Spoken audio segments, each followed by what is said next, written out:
Graça e a paz do Senhor Jesus Cristo. Queria agradecer o pastor Emerson, a pastora Fernanda, toda essa casa aqui que recebe a gente. É uma alegria estar aqui. Para quem não me conhece, meu nome é Gustavo Paiva, eu moro em Brasília.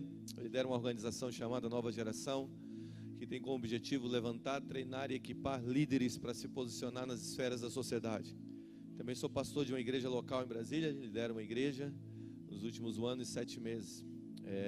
Nós tivemos a graça de Deus no ano passado de batizar 678 pessoas. Foi bem legal, assim, foi um ano bem louco pra gente. E estou feliz de estar aqui.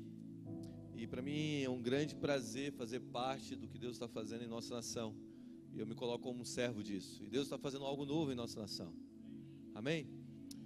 Ok. Eu também sou casado há 14 anos. Com a mesma mulher.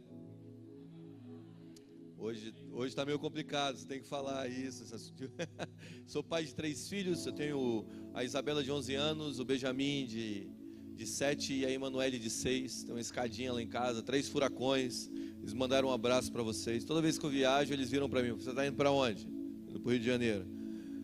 Agora eu estou indo para o Rio. Ele vai fazer o que lá? Vou falar do amor de Jesus. Está liberado. Então eu estou com o meu aval de soltura aqui para estar aqui com vocês. Amém?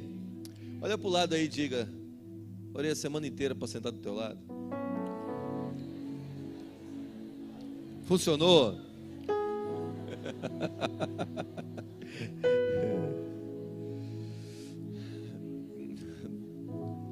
Sabe, Deus está soprando algo pelas nações da terra. Não sei se você sabe, mas a cada semana na China, hoje esse número deve ter mudado já, mas mais de 2.000 pessoas vêm ao reino de Deus na China. Em breve haverá mais pessoas vivas que entregaram a sua vida a Jesus do que em toda a terra que morreram e estão com Jesus no céu. Na verdade, existe uma promessa que nós entraríamos na colheita de 1 bilhão de almas.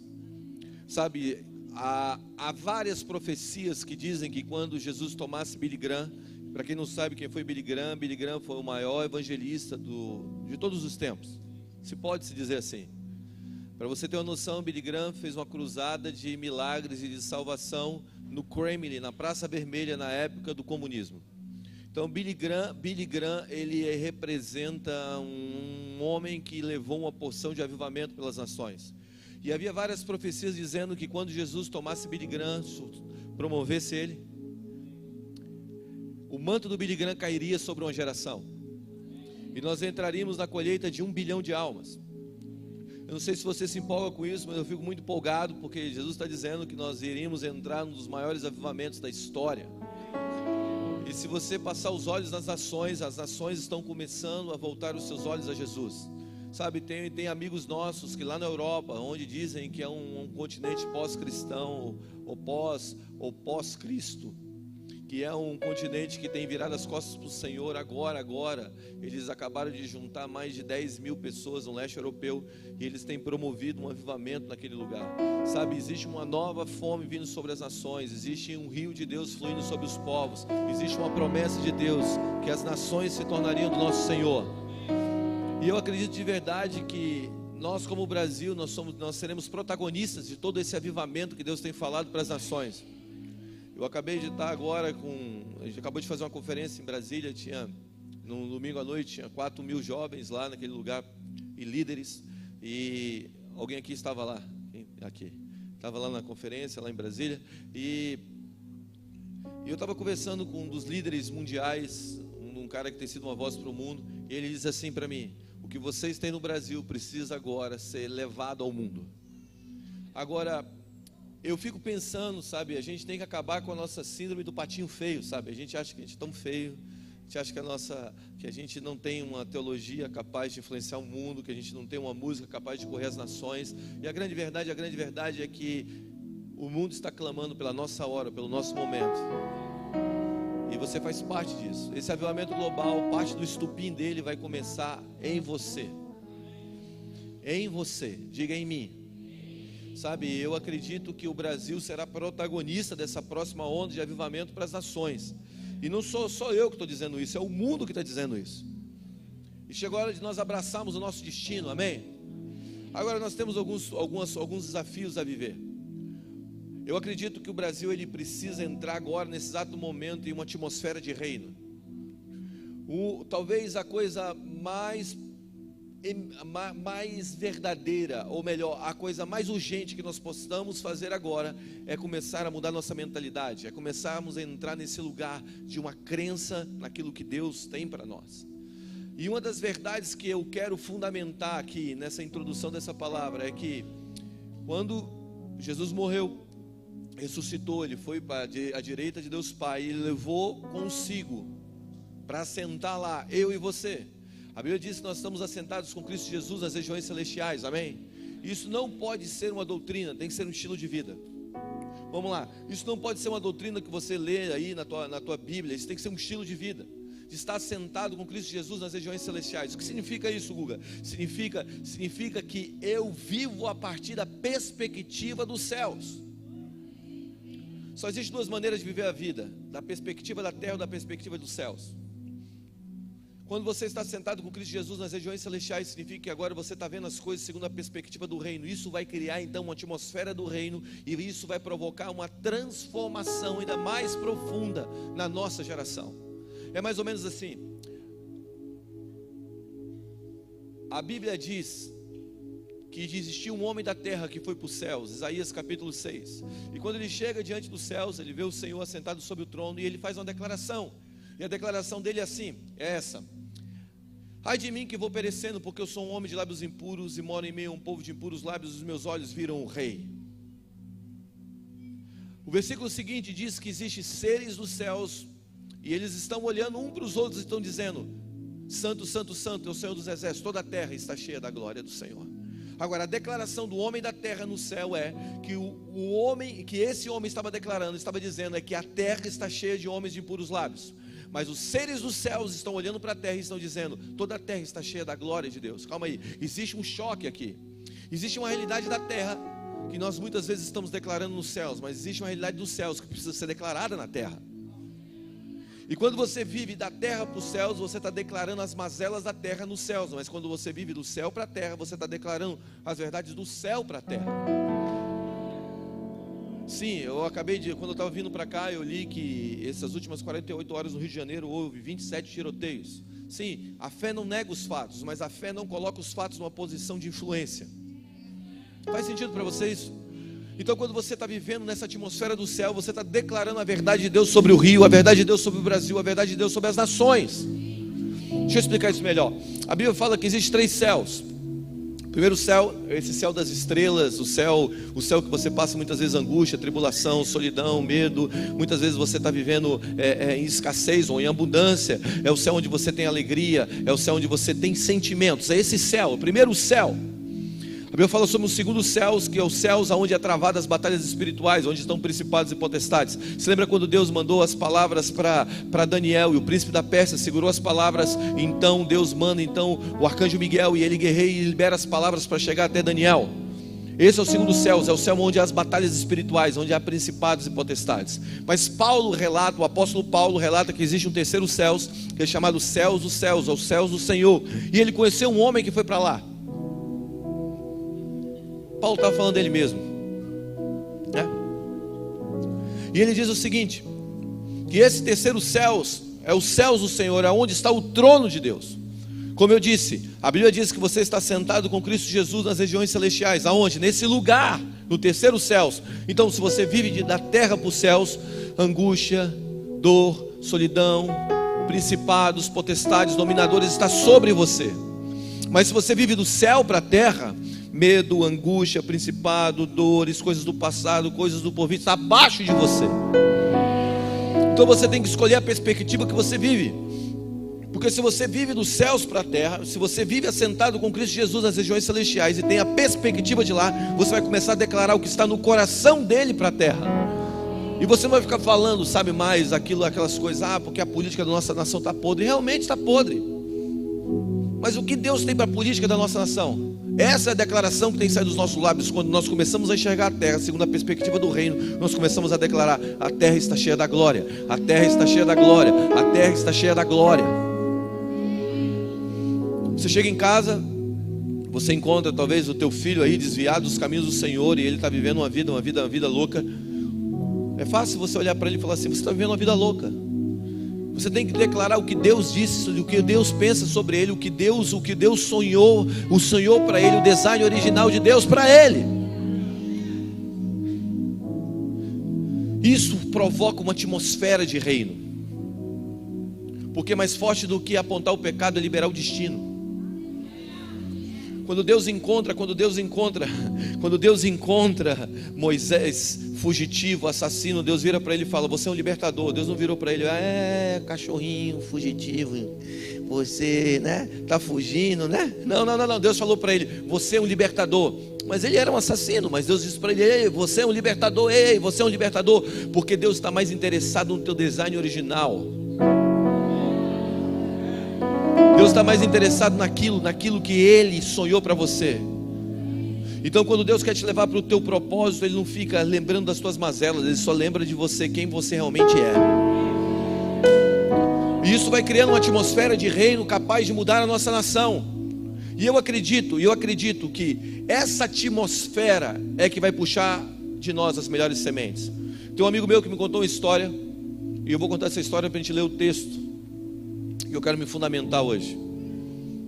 Mas meu amigo estava viajando pela África, ele estava passando com um avião sobre a África, ele estava indo para um país da África, e quando ele passou sobre uma parte de um deserto ali na África, ele viu uma floresta.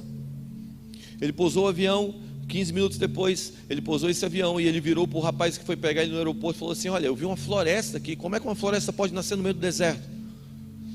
Aí o cara que foi pegar ele disse assim: eu sei o que aconteceu lá, foi um experimento de um grupo de cientistas de uma universidade aqui. E o que eles fizeram?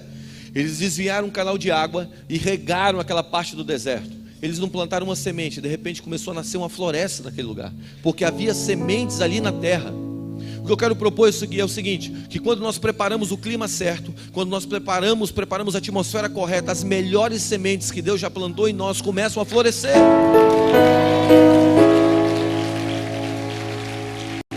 Você está aí? O problema é que nós muitas vezes vivemos fora desse ambiente, que puxa as melhores sementes. Eu acredito de verdade que quando nós vivemos da atmosfera do reino de Deus, do céu para a terra, e começamos a declarar do céu para a terra a verdade de Deus, nós começamos a criar um ambiente para que as sementes do Senhor que estão dentro de nós comecem a florescer, porque antes de Deus te formar no ventre da tua mãe, Ele já predestinou, Ele destinou, Ele profetizou, Ele declarou o teu futuro. Quando chegaram no Brasil, quando eles olharam para o Brasil, sabe? Quando as caravelas chegaram no Brasil, eles olharam: essa terra é a terra de Vera Cruz. Não, é de Santa Cruz. Mas a grande verdade é que essa terra é a terra da cruz.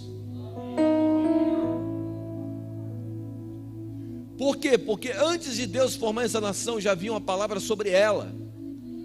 E é a partir daí que nós devemos declarar: nós não podemos viver segundo a imagem da terra. Sim, a imagem da terra diz que a nossa nação não vai chegar no destino dela, mas segundo a imagem do reino, Deus já disse: essa nação é a nação que eu escolhi. E é nesse lugar que nós estamos. E eu acredito que existem 3 verdades para nós criarmos uma atmosfera de reino capaz de puxar as melhores sementes, seja em qualquer ambiente que nós tivermos. Se nós aplicarmos essas 3 verdades, seja na nossa família, seja na nossa empresa, seja na nossa cidade, seja onde for. Eu tenho ensinado isso a líderes políticos, eu tenho ensinado isso a líderes do governo, eu tenho ensinado isso lá em Brasília, em reuniões com líderes que estão hoje diretamente liderando a nossa cidade em Brasília, a nossa nação. Não sei se você sabe, mas Brasília agora, nas últimas 2 semanas, saiu um dado dizendo que pela primeira vez nos últimos 15 anos a taxa de homicídio caiu drasticamente. Isso é contrário ao que está acontecendo no Brasil, porque hoje no Brasil 60 mil pessoas morrem assassinadas no Brasil, uma bomba de Hiroshima por ano que cai nessa nação. E nós precisamos fazer algo, amém? Porque eu quero te acordar para algo. Nós nos tornamos mais de 45 milhões de evangélicos no Brasil, e eu estou feliz com isso. Mas o objetivo da expansão é a ocupação. Se você expande e não ocupa, você prejudica. Olha o que eu vou te dizer. A Bíblia fala que quando você expulsa um demônio, ele anda por lugares áridos e vazios. vazios, e ele volta, e se a casa não está ocupada, ele volta e traz 7 piores do que ele. Então presta atenção, se a igreja cresce 45 milhões e não ocupa, nós endemoniamos o Brasil. E como nós ocupamos? Diga, com a mentalidade de reino. Presta atenção, Mateus capítulo 16 diz o seguinte, que Pedro faz uma confissão. Jesus pergunta: quem os homens dizem que eu sou? Pedro diz assim, os discípulos dizem assim: uns dizem que você é Elias, outros João, um dos profetas. Pedro toma a palavra, mas Jesus fala: quem vocês dizem que eu sou? Pedro toma a palavra e fala: tu és o Cristo, o Filho de Deus vivo. Jesus interrompe ele e diz: bem disseste, Simão Bar-Jonas, porque não foi carne nem sangue que te revelou, mas foi meu Pai que está no céu. Pedro, tu és pedra, e sobre essa pedra edificaria a minha igreja, as portas do inferno não prevalecerão contra ela. Dar-te a chave do reino dos céus, o que ligares na terra terá sido ligado no céu, e vice-versa. Agora, olha interessante isso. Jesus disse: sobre essa pedra eu edificarei a minha igreja. Presta atenção, sabe qual é o nosso problema? A gente quer edificar a igreja. Mas quem está falando que vai edificar a igreja? Quem falou isso? Jesus falou: eu edifico a igreja. E vocês têm o quê? Vocês têm a chave do reino. Então vocês vão e levam o reino, enquanto eu edifico a igreja. O nosso problema é que a gente quer edificar a igreja e esquecer o reino. E não tem como você edificar a igreja sem antes entender o reino. É a mesma coisa de você ter uma nota de 100 e uma nota de 50, ok? A de 100 cabe dentro da de 50? Não, mas a de 50 cabe dentro da de 100. O reino é de 100, a igreja é de 50. Então não adianta a gente tentar pegar a nota de 100 e colocar dentro de 50. Se a gente não tem uma mentalidade de reino, a gente não entende o que Deus está fazendo com a igreja. Por isso eu quero dizer para você, o reino de Deus é maior do que a igreja, mas a igreja está dentro do reino. O que eu quero propor para você hoje é o seguinte: que quando nós vivemos na mentalidade de reino, nós começamos a fazer famílias saudáveis. Quando nós vivemos a mentalidade de reino, nós começamos a construir a nossa empresa de uma maneira saudável, os nossos relacionamentos de uma maneira saudável. Agora, quando a gente vive na mentalidade evangélica, a gente vai ter 45 milhões de evangélicos no Brasil, a gente vai ter tudo isso que tem acontecido na nossa nação e não tem transformação, porque Deus não é evangélico.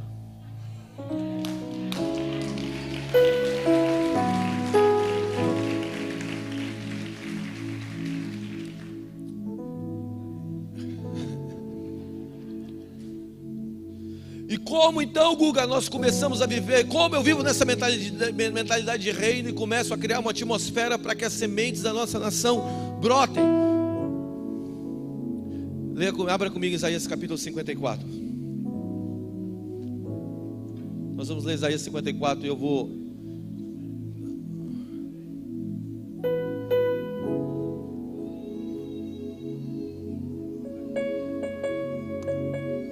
Diz assim... Está comigo aí? Eu vou ler rapidinho aqui para a gente não perder tempo. Canta alegremente, ó estéril, versículo 1. Tu que não deste a luz, exulta com alegre canto e exclama: tu que não tivesses dores de parto, porque mais são os filhos da mulher solitária do que dos filhos da casada, diz o Senhor. Alarga o espaço da tua tenda, estende o todo da tua habitação e não impeças. Alonga as tuas cordas, firma bem as tuas estacas, porque transbordarás para a direita e para a esquerda, e a tua posteridade possuirá as nações, e fará que se povoem as cidades assoladas. Dizem por aí que o Rio de Janeiro é uma cidade assolada, mas existe uma construção que vai fazer a futura geração possuir as cidades assoladas. Quantos querem que seu filho viva bem nessa cidade? Tem uma promessa aqui de como a gente viver isso, de como a gente criar uma atmosfera, e essa atmosfera transformar cidades e nações. Talvez isso seja utopia para alguns, mas se o reino de Deus não é algo utópico, eu não sei o que é utópico. Porque Jesus fala para a gente ir curar enfermo. Alguém aqui sabe curar enfermo? Eu não sei curar enfermo, ele sabe.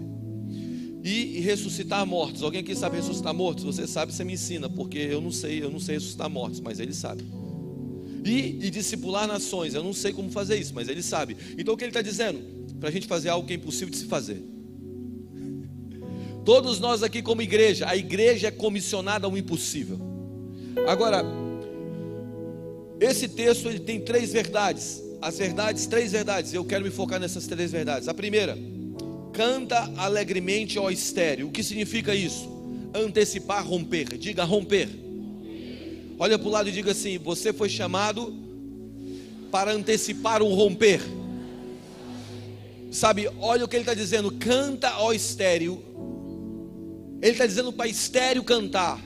Eu fico impressionado com essas coisas, porque Deus não está dizendo assim, ó, quando você tiver um filho você canta. Ele está dizendo, canta antes de você ter. Sabe, as pessoas ficam ali de cara com Miriam, tocando pandeiro e cantando ali. Sabe, Miriam era uma pentecostal voraz. Ela tinha um pandeiro na mão e ela estava tocando e cantando. Mas eu fico impressionado, sabe, com Miriam. É que ela, eu não sei por que vocês ficam impressionados. Na verdade, a igreja fica impressionada com Miriam, porque é fácil você tocar um pandeiro e cantar depois que o mar se abre. Oh, aquele negócio glorioso, sabe, todo mundo dança depois do milagre. Eu quero ver alguém tocar antes do milagre acontecer. O que é isso? O que é cantar estéril? Isso é antecipar romper. O que significa isso? O que Deus está dizendo é que quando você se coloca no lugar de celebração antes das promessas chegarem, você acelera o processo natural através de uma visão sobrenatural. Deus quer que você viva de uma maneira como se já existisse. Agora cola comigo. Se você esquecer tudo dessa noite, não esquece dessa história que eu vou te contar. Esses dias Deus me disse algo bem assim: Guga, quando eu falo, eu não estou comunicando, eu estou criando. Deus não está comunicando com você, Deus está criando. Presta atenção, porque tudo que Deus fala se faz. Quantos aqui tem uma palavra de Deus sobre a sua vida? Agora, cola comigo. Então, quando Deus liberou a palavra de Deus sobre você, a palavra da boca dele sobre você, sobre o seu futuro, Deus não estava comunicando aquilo que ele queria fazer no futuro, ele estava criando o futuro. Porque quando Deus disse, haja luz, houve. Então, quando Deus fala algo sobre o seu futuro, Ele criou o futuro. Então, o futuro deixou de ser tempo e se tornou lugar. Então, agora pensa comigo, fica comigo. Se Deus falou algo, então Ele criou. Então, agora você precisa se mover para aquilo que Ele criou, certo? Como é que você se move para aquilo que Ele criou? Com obediência. A distância mais perto entre dois pontos é uma reta. A reta no reino de Deus é a obediência. Quando você anda em obediência, você chega mais rápido. Agora é mais ou menos assim: você pega aí o GPS, você vai estar indo para São Paulo e você bota Rio de Janeiro, São Paulo, você está indo para São Paulo, ok? Com o GPS. Aí de repente você erra o caminho. O que o GPS fala? Ele recalcula o tempo, mas o destino continua o mesmo. Quando Deus libera uma palavra sobre o seu destino, se você errar o caminho, o tempo pode ser recalculado, mas o destino continua o mesmo. O que acontece? Quando você recebe uma palavra, então você precisa começar a celebrar antes de acontecer, porque o futuro já foi construído ao seu favor.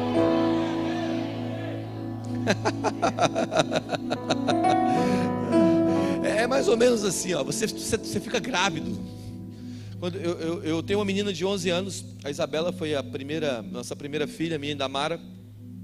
E quando Mara chegou para mim e falou assim: eu acho que eu estou grávida. Falei assim: calma aí, eu vou lhe comprar um exame. Comprei um exame, aí ela foi e fez xixi. E naquele examezinho de farmácia, sabe, tá ligado aquele negocinho, né? E aí tem uma listrinha azul. Aí quando aparece a segunda listrinha azul é porque está grávida. Uma só não está grávida, mas quando aparece a segunda é porque está grávida, ok? E ela foi lá e fez xixi, de repente a segunda listrinha azul apareceu. E aí a gente, estamos grávidos. Calma, vou na farmácia de novo. Aí fui lá, corri na farmácia, comprei outro e vim lendo 99% de chance de estar certo. E aí 99,9. Aí eu falei para ela: faz xixi de novo. Ela fez xixi. E aí de repente a segunda listrinha azul. Não. Ela: estamos grávidos. Não, calma. Bebe água. Dei água para ela, fui na farmácia de novo. Eu estava incrédulo. E aí eu fui na farmácia de novo. E quando voltei, ela estava lá me esperando assim, com a cara assim: ai meu Deus, está grávida. Eu: calma, faz xixi de novo. Ela fez xixi, de repente a segunda listrinha azul apareceu, a gente estava grávido. Agora presta atenção: nada biologicamente tinha mudado. Não havia nada que demonstrasse fisicamente que ela estava grávida. Mas ela estava grávida. Quando você recebe uma palavra de Deus, você se engravida daquela promessa. Agora, muitas vezes nada muda. Você está aí, nada muda. Nada, sabe, você olha para o meio e está dizendo assim, não, está tudo a mesma coisa, mas como é que é esse negócio? Esse negócio que eu estou grávido de quê? Como é que é esse negócio de recarregar uma palavra de Deus? E se nada muda, presta atenção, a palavra de Deus já foi te dada, Deus já construiu o futuro. Antecipe o romper cantando, não significa que algo vai mudar fisicamente. Comece a celebrar antes de acontecer, comece a dizer, Deus, eu creio na tua palavra, Deus, eu creio nas tuas promessas.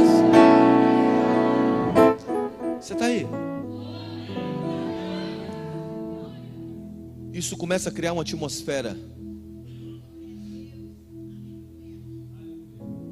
Porque no reino de Deus nada acontece sem o gatilho da declaração. Quando você começa a declarar aquilo que ninguém viu, como se já existisse, aí você começa a viver Hebreus 11. Tenha fé.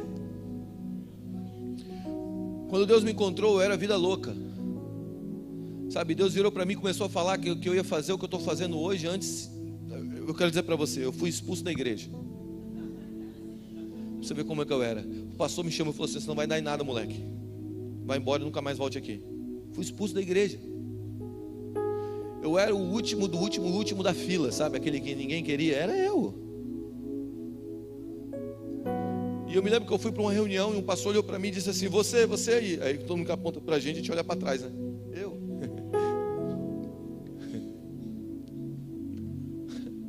E Deus começou a falar coisas sobre mim que eu estou fazendo hoje que nem eu acreditava que eu poderia fazer nele. O que eu quero te propor é o seguinte, acredite na palavra, antecipe romper, comece a declarar. Se o seu filho está passando, está afundado nas drogas, olha para ele e fala assim, você é um avivalista. Sabe, se você quer passar naquela faculdade, naquela universidade, comece a declarar antes das coisas acontecerem. Isso é maluco, mas é assim que funciona o reino. Amém? Segunda coisa, ele diz assim,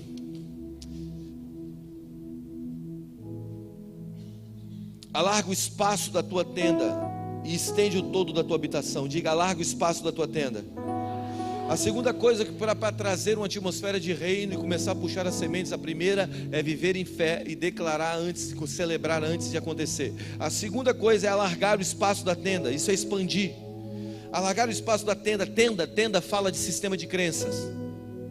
Tenda fala daquilo que te cobre, aquilo que te cobre é o teu sistema de crença, a maneira que você pensa, é isso que te cobre.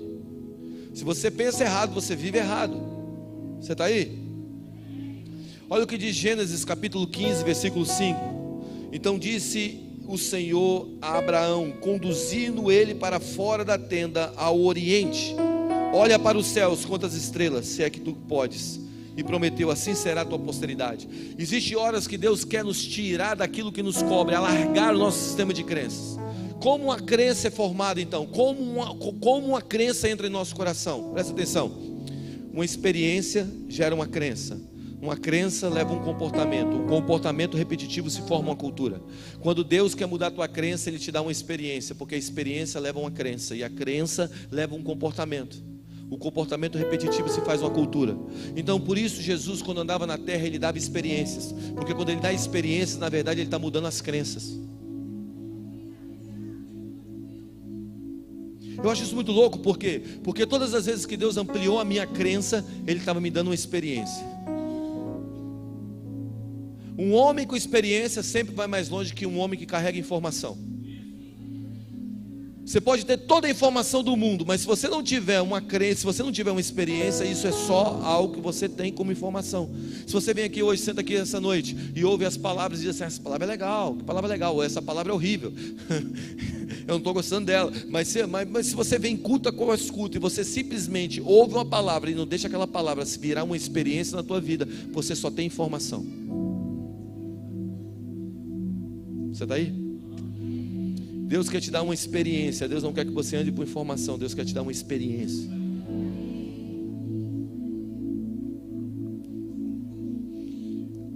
E como então uma experiência ela é formada? Muitas vezes uma experiência, Deus te dá uma experiência nova, fazendo você soltar o que é antigo.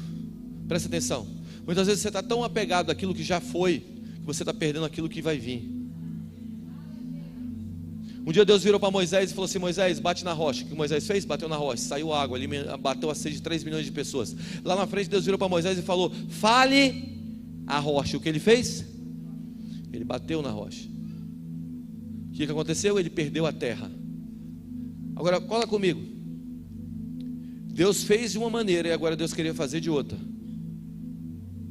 E ele não entendeu que a maneira que ele iria fazer era diferente do que ele já fez. Agora, por que Deus falou para Moisés falar a rocha e não bater? Porque ele ia entrar na terra prometida. E a primeira cidade que ele iria conquistar era uma cidade chamada Jericó, que era uma cidade de rocha. E ele não ia conquistar batendo na rocha, ele ia conquistar falando na rocha. O nosso problema, sabe qual é o nosso problema? Que a gente não muda, a gente não anda para uma experiência nova. E a gente está perdendo a próxima estação de Deus. Presta atenção no que eu vou te dizer. Deus virou para Noé e falou: Noé, constrói a arca. 120 anos construindo a arca. Deus falou para Noé agora, depois de 120 anos, entra na arca. Ele entrou na arca, começou a chover. 40 dias e 40 noites chovendo. Você está aí? Você está comigo? Eu estou jogando um monte de informação aqui, pega o que você quiser aí, tá? Aí, olha o que acontece. Ele entra na arca, um ano ele está dentro da arca, ele sai depois da arca, depois de um ano, ele pega então uma pomba, ele solta um corvo, volta, depois ele pega uma pomba, solta a pomba voa, efeitos especiais, e a pomba volta, ele segura a pomba e coloca dentro da arca, passa-se mais 7 dias, ele toma a pomba novamente, solta a pomba, volta e volta com um ramo de oliveira no bico. Olha, a pomba na Bíblia representa o Espírito Santo, ok?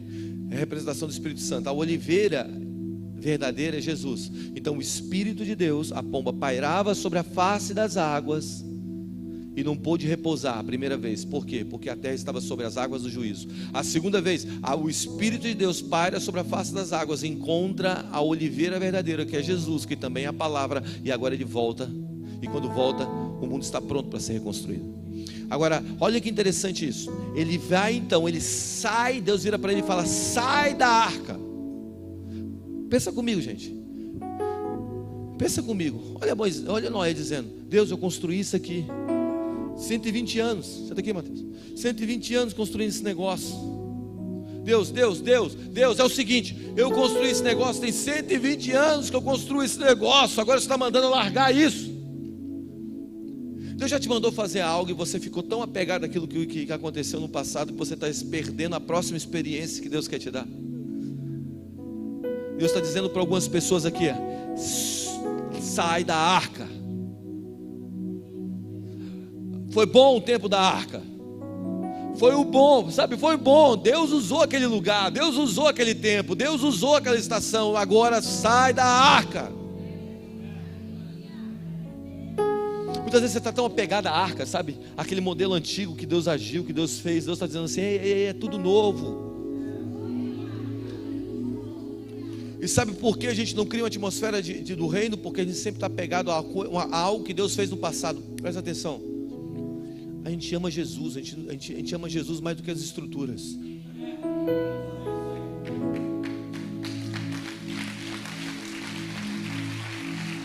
Tudo é sobre Ele.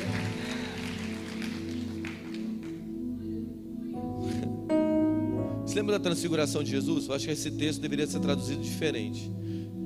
Não deveria ser a transfiguração de Jesus. A legenda desse texto para mim não deveria ser assim. Não precisa concordar comigo não, mas deveria falar sobre o encontro. Por quê? Porque Jesus leva os discípulos dormem, acordam, vê Jesus transfigurado e vê Moisés e Elias. Aí eles viram para Jesus e falam assim: Jesus, está aí Moisés e Elias, vamos construir uma tenda para você, uma para Moisés, uma para Elias. Desce uma nuvem do céu, todo mundo cai e bruf. Olha que cena maluca. Sai uma voz de dentro da nuvem e fala assim: ouça meu filho. Sabe qual é o nosso problema? Todas as vezes que Deus manifesta, a gente quer construir uma tenda não só para Ele, mas para a estrutura. Moisés representava a lei, Elias o mover profético apenas. Tudo que é lei e tudo que é profético sem Jesus não vale a pena, tem que ser tudo junto. Você está aí? Porque tudo é sobre Jesus. Sabe o que vai acontecer? Vai descer uma nuvem, todo mundo vai cair, uma voz vai sair: ouça meu filho. Porque tudo é sobre Ele. Porque dele e por Ele e para Ele são todas as coisas.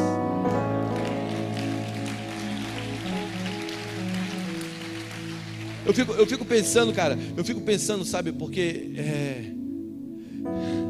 a gente constrói coisas loucas e de repente Deus fala assim: abandona esse negócio e vai para o novo. Já viu aquelas igrejas que fazem uma música, a música estoura e eles ficam cantando aquela música 20 anos? Cara, não, presta atenção, já cantou, agora cantou algo novo. Deus sempre está fazendo algo novo. Deus quer te levar para algo novo, novidade de vida, todos os dias algo novo, de glória em glória, de glória em glória, glória em glória, glória em glória, glória em glória. A gente acabou de sair de uma conferência que foi sem palavra, mas acabou a conferência, eu já falei assim: Deus, estou preparado já para algo novo, já me empurra para algo novo.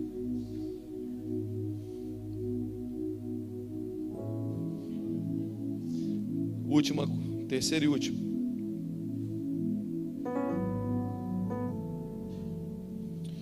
Diga: Deus quer aumentar meu sistema de crença. Muitas vezes Deus vai te tirar da tenda para aumentar o sistema de crença. Terceiro, ele diz assim, o texto continua dizendo: alonga as cordas e firma bem as suas estacas. Diga: firma bem. Diga: firma bem. O que significa isso? Diga: ocupar. Firmar bem as estacas é ocupar. Isso fala de ocupação. Ocupação fala de maturidade. Ninguém ocupa se não for maduro. Você está aí? Fala de profundidade, fala de permanência. Ocupação fala de profundidade e permanência, de você estar fincado. Você sabe quando o diabo foi tentar Jesus? O diabo virou para Jesus e falou bem assim: você está com fome? Pega a pedra, transforma a pedra em pão. Agora olha aqui para mim. Pedra é aquilo que é fundamento, aquilo que é base, aquilo que é alicerce. Pão é aquilo que você come hoje, tem que comer amanhã e depois da manhã. Então o diabo falou para Jesus: troca a base, o eterno, pelo pão, que é o momentâneo. Troca o eterno pelo momentâneo. O que é abandonar a ocupação? É viver uma vida de momento e não uma vida de eternidade. Você precisa viver a tua vida fincada na eternidade. E como Deus nos amadurece? Sabe como Deus nos amadurece?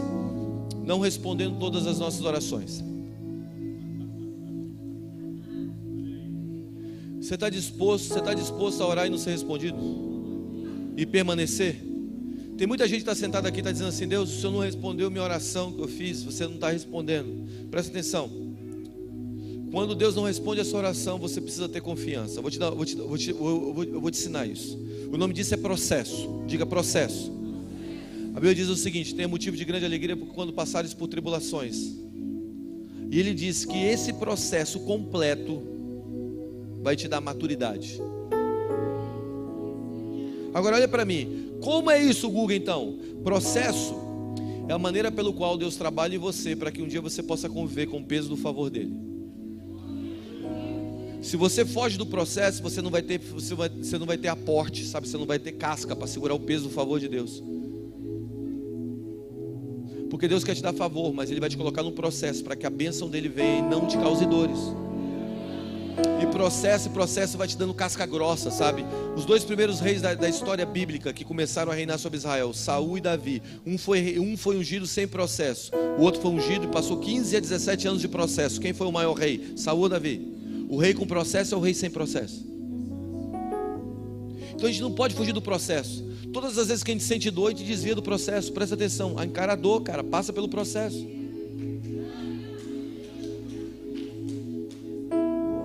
E como é que é esse processo? O processo muitas vezes é viver sem resposta e viver em confiança. Porque no reino de Deus, a confiança está acima das respostas e do entendimento. Presta atenção, um dia Deus virou para os discípulos e falou assim: vai lá e expulsa demônio e cura enfermo. Eles foram encontrar um menino, tentaram expulsar o demônio do menino, não deu conta. Eles tinham uma palavra que eles iam expulsar demônio, sim ou não? E eles foram e não funcionou a palavra. Deus já te mandou você fazer uma coisa, você foi lá e se deu mal. Já aconteceu isso comigo, cara. Deus mandou fazer esse negócio de ministério e quando eu entrei eu tomei tanta pancada que eu falei assim: Deus, é o seguinte, será que foi o Senhor mesmo? Não é? Deus manda a gente escrever uns livros, a gente escreve, toma tanta pancada. Deus manda a gente escrever umas músicas, a gente canta as músicas, de repente está todo mundo falando mal daquele negócio. Sabe essas coisas que Deus manda a gente fazer, que de repente a gente está tendo treta na vida? É muita treta, vixe, é muita treta.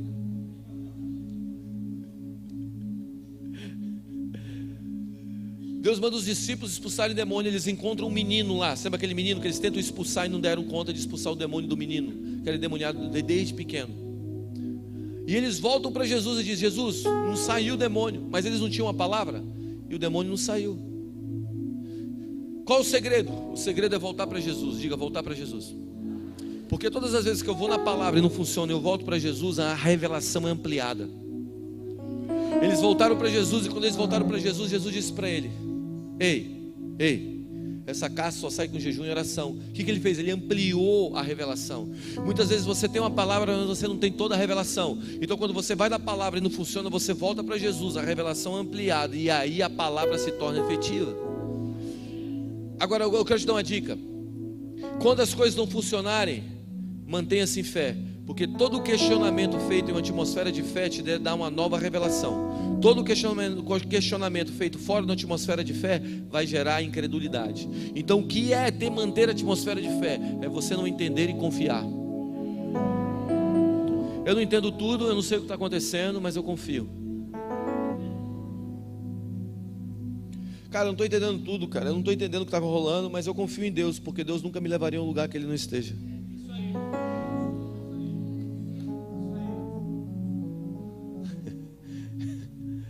Deus é bom. Ele é muito bom.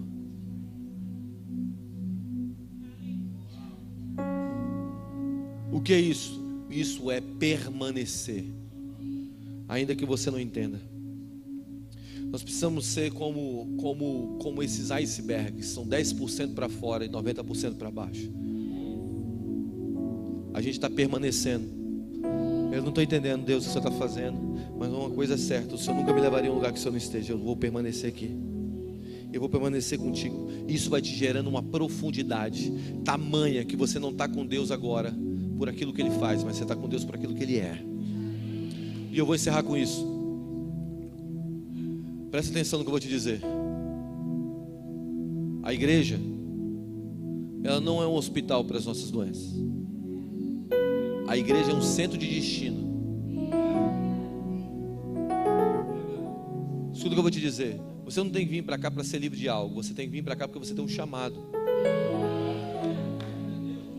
Tem gente que vem para a igreja, cara, fala assim: Deus, me livra disso, me dá aquilo outro. Aí quando Deus dá, vai embora. Presta atenção, esse lugar não é um lugar onde Deus te dá. Esse lugar é um lugar onde Deus te posiciona para o teu destino.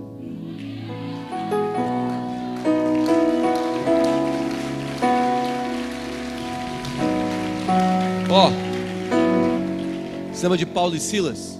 Paulo e Silas foram pregar e estavam pregando. Os caras pegaram Paulo e Silas, bateram em Paulo e Silas, jogaram Paulo e Silas no cárcere inferior, que dizem que quando fazia xixi, cocô caía na cabeça de Paulo e Silas. Lá no cárcere inferior, perto da meia-noite, eles começam a cantar. Agora olha para mim. Deus manda um terremoto, abre as cadeias. Paulo e Silas era tão perigoso na cabeça daqueles caras, que eles contrataram um guarda para cuidar de Paulo e Silas. Deus manda um terremoto, abre as cadeias. O que acontece? O guarda acorda, vê as cadeias abertas, pega uma espada e bota no peito para se matar. Agora presta atenção: você apanha, é julgado, é condenado. Deus manda um terremoto, abre as cadeias. O que você faz? Dá no pé negada, corre. Deus me livrou, corra, Silas. É o seguinte, a cadeia abriu, corre comigo. Mas olha que interessante, o guarda pega a espada, coloca no peito para se matar. Paulo e Silas grita de dentro da cadeia: ei, não lance a mão sobre você, nós estamos aqui ainda. O que faz dois homens permanecerem na cadeia quando Deus abre as cadeias? Diga: senso de missão acima do livramento.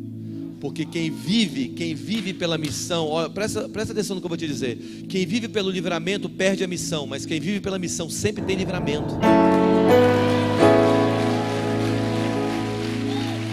Olha, escuta o que eu vou te dizer. É isso que difere, é isso que faz os homens ocuparem.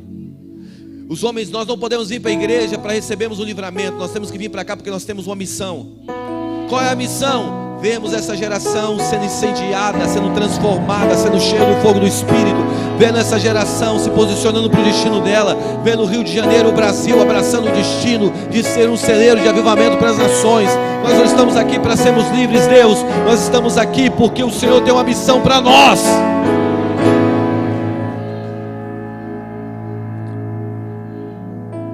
Se coloque em pé nessa noite.